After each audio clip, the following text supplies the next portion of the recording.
Voltamos para o segundo bloco do nosso programa, que discute a lei que regulamentou o trabalho dos motoristas profissionais rodoviários. Estamos conversando com a desembargadora Maria de Lourdes Leiria, do TRT de Santa Catarina. Desembargadora, o excesso de horas de trabalho realizado em um dia poderá ser compensado, diz a lei, pela correspondente diminuição em outro dia, se houver previsão em acordo coletivo. A lei não diz no dia seguinte nem quantas horas serão consideradas esse excesso. Isso não permitirá a jornada excessiva por vários dias seguidos, como é atualmente, com todas as consequências desse risco? Na verdade, o legislador permitiu que houvesse esse acordo de compensação, desde que acordado coletivamente. Então, desde logo, o acordo individual entre empregado e empregador está vetado. Certo. Porque a CLT permite, né, que haja entre empregado e empregador, desde que... Então, no caso do motorista, não. Foi uma forma já de dificultar esse acordo de compensação, porque vai ter que fazer com a chancela do sindicato, já em virtude dessa natureza, dessa atividade que pode pôr em risco tanto a vida do trabalhador, motorista, quanto dos usuários das rodovias. Tá? Eu entendo nociva essa compensação, pelo fato de que, claro, ele vai ter que trabalhar além das 8 horas, mas vai encontrar um limite, porque o legislador já disse que pode ser no máximo 2 horas. Tá? E também entendo que essa compensação deve ser semanal, porque se fosse banco de horas, deveria ser expresso, porque o banco de horas, eu entendo, é o regime mais nocivo que tem de compensação para o trabalhador. Tá? Porque ele permite que ele trabalhe quando o empregador quer, e folgue também quando o empregador quer, e ainda dentro de um limite muito longo de compensação num ano. Então, eu entendo que para o motorista deve ser só o acordo semanal, porque não há expresso o acordo de banco de horas. Bom, a nova lei ela também introduz na CLT a figura do tempo de espera, que a senhora já mencionou anteriormente, quando o motorista estiver dentro do caminhão, numa fila, aguardando a carga ou em barreiras fiscais ou alfandegárias.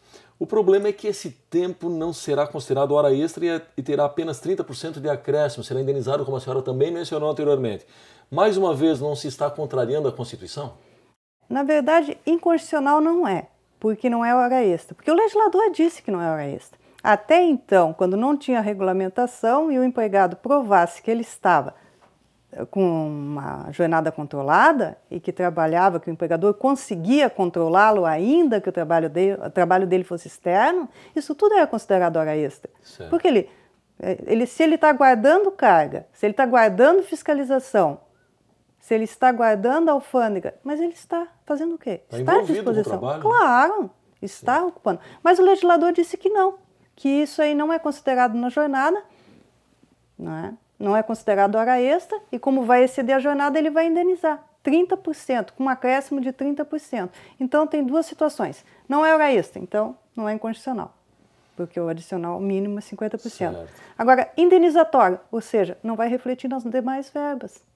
Tá? Porque toda verba salarial habitual reflete em férias, em gratificação natalina, em FGTS, e esse, por ser indenizatório, não vai refletir. Foi uma artimanha, né? Vai fazer. Na verdade, isso aqui transformou em indenizatório e vai dizer, não é. O legislador disse que não é uma ficção. Sim. Uma ficção que não é hora extra. Tá? E sempre vai ser habitual, porque isso faz parte da rotina do trabalhador, motorista. Entende? Mas nunca vai incidir nas outras verbas. Mas e não estaria aí justamente por esse caráter de artimanha, de transformar algo que teria natureza salarial em caráter indenizatório, não estaria uma brecha, inclusive, para uma ação para revisar esse texto? Não, eu entendo que não. Eu entendo que não é inconstitucional, porque seria inconstitucional se tratasse de hora extra. Tá? E se o legislador disse esse tempo não inclui, vai dizer que é inconstitucional, poderia dizer o artigo 4º da CLT, que diz que todo o tempo que ele está trabalhando ou aguardando ordens, ele está à disposição. Tá? Esse texto, se esse texto fosse na Constituição, daria para dizer, mas também dá na CLT. E aqui é uma legislação específica, uma regulamentação específica do motorista. Então não vai se aplicar o artigo 4º da CLT, vai se aplicar esse. De qualquer maneira, está aí uma boa polêmica, né? Sim. Bom, nas viagens com duração superior a uma semana, o descanso semanal será de 36 horas por semana ou fração semanal trabalhada. E seu gozo ocorrerá no retorno do motorista à base, filial ou matriz, ou em seu domicílio, salvo se a empresa oferecer condições adequadas para o efetivo gozo do referido descanso. A pergunta: não lhe parece que a lei prevê a exceção e a exceção acaba virando regra em prejuízo, mais uma vez, do trabalhador? Normalmente quando o legislador cria ao mesmo tempo um benefício e depois diz salvo, o salvo normalmente acaba por tirar aquele benefício, que acaba se aplicando realmente à exceção. Nesse caso, claro que não é benéfico para o trabalhador cumprir descanso semanal longe de casa. Não é? Se ele já está, veja bem, ele tem 36 horas, o legislador entendeu que pelas condições de trabalho, por ele estar afastado da família tanto tempo, da casa, dos amigos, então que ele tivesse um repouso de 36 horas, porque o repouso normal é 24. Certo. E ele tem um repouso de 36, tá? Não, mas agora de que vale esse repouso tão prolongado se ele for tirar longe de casa num ambiente da empresa, ainda que tenha condições para repouso? Ele já está viajando há mais de uma semana longe de casa. Se ele folga 36 horas e continua essa viagem, ele vai retornar para casa quase que um mês depois. Não é? E quem que vai dizer se esse local é adequado ou não para o repouso? Eu entendo que deve se aplicar aqui o mesmo entendimento do refeitório, que tem que ter uma fiscalização do Ministério do Trabalho para ver se aquele refeitório tem condições para reduzir o intervalo entre a jornada.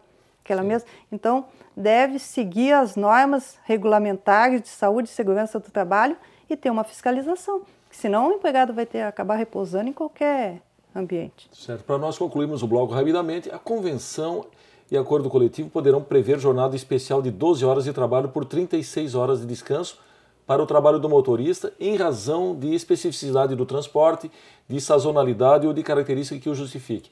Neste caso, também se aplicariam as exceções que autorizam o excesso de jornada? Essa jornada 12 por 36, eu não entendo favorável nesse caso ao trabalhador. Quando é um trabalhador comum, que não fosse motorista, eu até entendo que pode ser favorável porque ele trabalha 12, vai folgar 36, vai ter mais tempo para lazer com a família e tudo. Agora, se nós estamos buscando reduzir os acidentes, se nós estamos buscando segurança para o motorista e para os usuários da rodovia, permitir que ele viaje 12 horas, ainda que ele vai ter que ter aqueles descansos e cumprir 4 horas, né? Sim. Ininterrupta. Mas mesmo assim, vai estar 13 horas na estrada, contando os descansos.